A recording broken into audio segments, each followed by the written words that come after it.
biktima, kaya pagbaliktad na lagyan naman niya ng tali. So, yun, ganun po ang nangyari. Kawawa naman ito. So doon na mismo niya sa bahay namatay? Doon sa bahay na suspect? Yes po, opo. Ngayon, na-arresto naman. Arrestado na ba yung suspect na ito?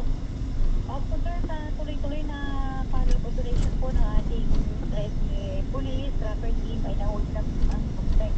Kaya nakamagay na po ng ating police dito sa preso. Nakakuha na. For time na sa intake. Ipapayag pa lamang ng kaso? Opo, ngayon lang po nahuli po ng suspect sa ating station. Ngayon lang. Ngayon lang nahuli mo. Opo, Makakahuli lang pala ha. Okay, mabuti naman. Nahuli na. Ano? opo. Tuloy-tuloy po ang follow-up ng ating kapulisan po para may dilim po yung mabilis na justisya sa biktima. Pwede naman pangalangin yung suspect. Suspect naman yan eh. Ako na. Ayaw. Kaya may sinyas dito ng huwag. Nasa kamay na po natin at mapapailan po natin ng kaso. May delay po natin ang justisya sa... Correct. So ano ba yung pinatay? Sakal lang? May tali po siyang pinakit na kasakal. Opo. Nasapak niya and then nasakal niya, napiti niya ng tali. Pero talaga mga dahilan sa inyong pag-i-investigate, yung dahilan yun lang utang na Sa ating investigation ay gumagawa po talaga may utang. Victim po niya, hindi po niya nabayaran. Yung po kanyang utang po payable for 1 year. So, yung hindi nakapagbayad ng April. opo, yung po ang sinabayaran. Magkano po yung hindi niya nabayaran ng sample month of April? Yun ang hindi po natin nakuha kung magkano halaga. Basta ang sa extent na alam po natin sa investigation yung 50,000 is payable for 1 year kasi wala po ng Pebrero. Opo. So, nagbayad siya ng Pebrero. So, yung April po medyo nag-fail siya. Nag-fail po sa month of April. Marami talagang kadalasan kasi ang utangan na kadalasan na at hindi maganda. Ano po? Mahirap po. Ang hirap maningin sa si Maria Josep na buhay natin dito. Ngayon, huwag na kayo magpautang para hindi kayo, mahirap eh, no? Ikaw na nagpautang, ikaw pa ang masama. Ang hirap kaya. Di ba mo, ma'am? Opo, dapat titiliin talaga ang ating pautan. Paano mo nang pipiliin? Hindi mo naman alam kung anong isip doon. Hulaan doon. Akala mo, mabait. Yun pala, utak damonyo. Eh, pinakamaganda para hindi na ako iwasan ko dyan. Huwag na lang kayo magpautang. Kanya-kanyang gawa na lang ng paraan. Para makaiwas tayo. Hirap kasi magpautang. Minsan, ikaw pa ang masama eh. Ay, nako, naranasan ko kaya yan. Dami kong pautang na hindi ko nasingil eh. Dahil nasa isip ko, mahirap maningil. Pagpipilitin ko dahil walang hahantungan. Kung hindi ako mapatay, siya mapatay ko. Alam naman, pumayag ako na ako mapatay. Ako na nga pautang. Anak ko ng bakang payag yan. Kaya, huwag na lang kayo magpautang. Sasama lang po ang loob ninyo pagka napautang mo. Mas damonyo pa kaysa nito. Okay? Ma'am, salamat na wala sa inyong panahon, ha? Opo. Thank you very much, mabuhay. Magandang hapon po. Maganda nga po, mabuhay ka, ha? Thank you po. Major Jean Alagos, tagapagsalita po ng Cavite PNP. Ayaw, naniningil ng utang. Eh, siya pa at pinatay. Diyan ka na.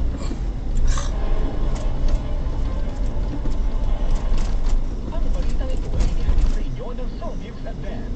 Walang ka-drink lakas. Ang balitang ito ay inihatid sa inyo ng Sherifer. Tangkad sagad. Ang balitang ito ay inihatid sa inyo ng Unilab. Alagang Unilab yan. Tuloy na natin. Big time! Balita! Number 1 sa Mega Manila. Like fever, people so kaya that the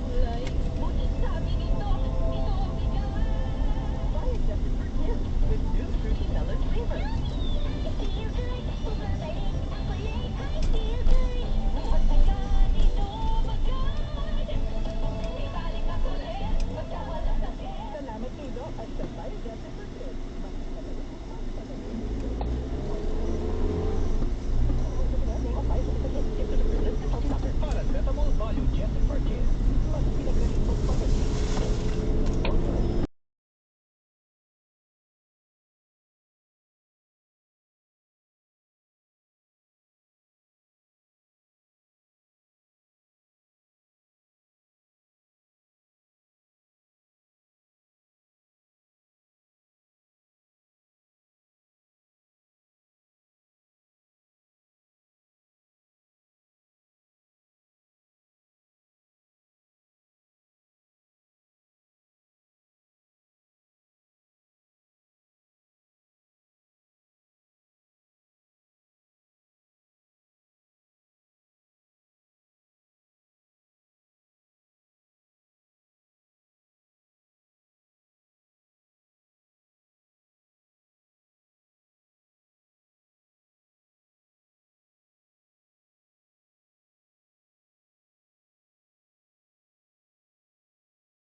Social media ngayon, di ba?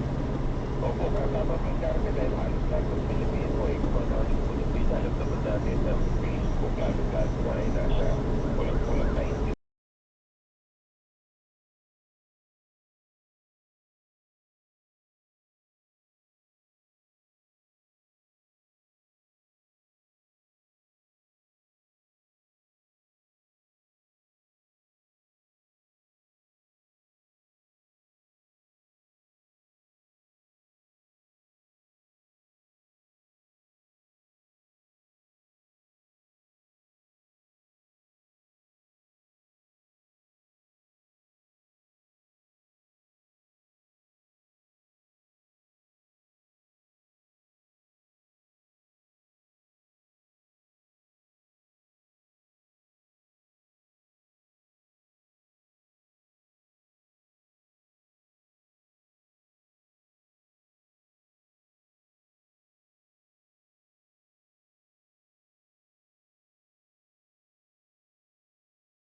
pinalawak na dialysis package, outpatient mental health, higit dobling aumento sa high-risk pneumonia at stroke benefits. At ngayon, 30% increase sa health benefit packages. Ilan lang ito sa mga nasimulan na natin. Tuloy-tuloy na po ang pagbuti ng ating benepisyong PhilHealth. Ang layunin namin, pinalawak at mga bagong benepisyo para sa mamamayang Pilipino. Abot kamay na ng lahat. Tumawag sa 8662-2588 para sa detalye. Pagpabalik-balik ang hilab, pangangasim, at sakit ng tiyan, baka hyperacidity na yan. Hyperacidity? Target the acid with Kremel S tablet.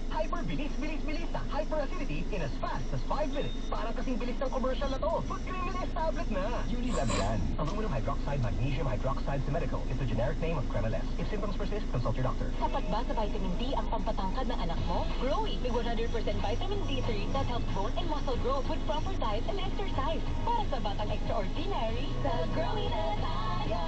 Mahalagang paalala, ang Growy ay hindi gamot at hindi dapat gamitin pang gamot sa anumang uri ng sakit. Growy with vitamin D3. Nagbibigay ng tangkad at lakas na di mo mahahanap sa iba.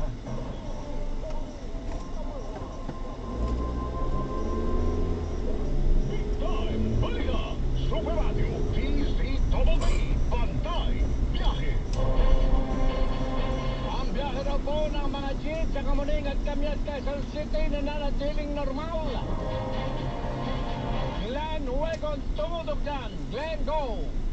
Kahit nga Karine, may problema na doon sa mga tinatawag nating unconsolidated na mga Aha, nag-uulihan na?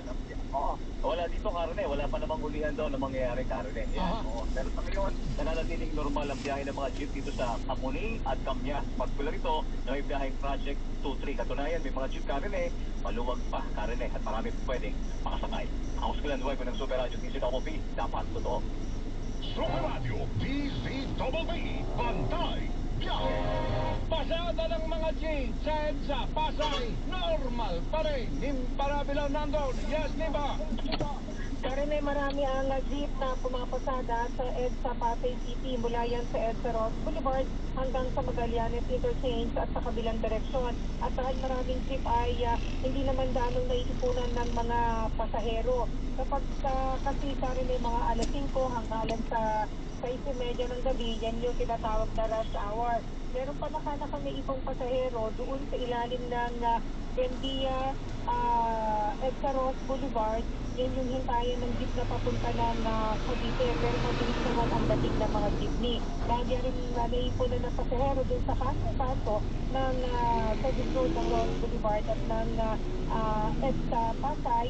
Pero mabilis din naman na dumadaan ang mga jeep. Panaka-naka lamang na naipon yung mga pasahero.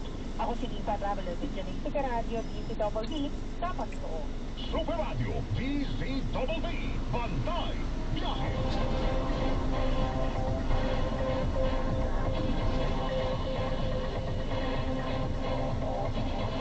Nananatili raw pong normal ang biyahe naman ng jeep dyan po sa may kaba ng Tapa Avenue, Luzon ng Maynila.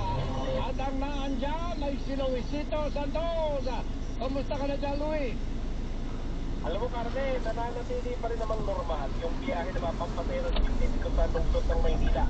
Dito natin ito kahaba ng tamang tuloy naman yung pasada ng mga jeep kahit na ngayon rush hour. Ngayon, nandito naman tayo sa lungsod ng Manila Road, sa may bahagi ng Padre Pontos Avenue.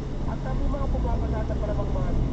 Marami tayo nakita dito mga hinaharang ng mga pampasero jeep. Pero, Carmen, alam mo, ang dapat dito ngayon, dapat pa naman kasasada kahit rush hour.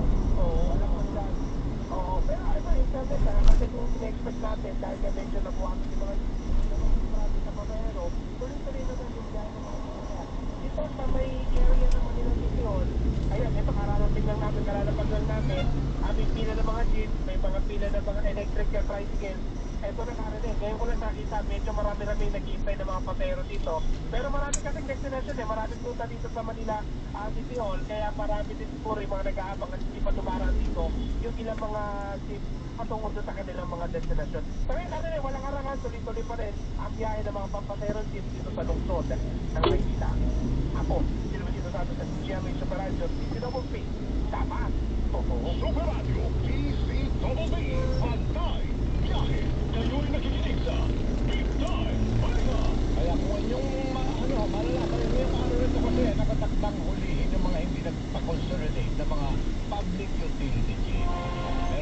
sabi ni kanina nga, mukhang isusurpresa na lang ang panguhuli. And with that, mga kaibigan, sa pangalan po ng ating mga nakasama rito.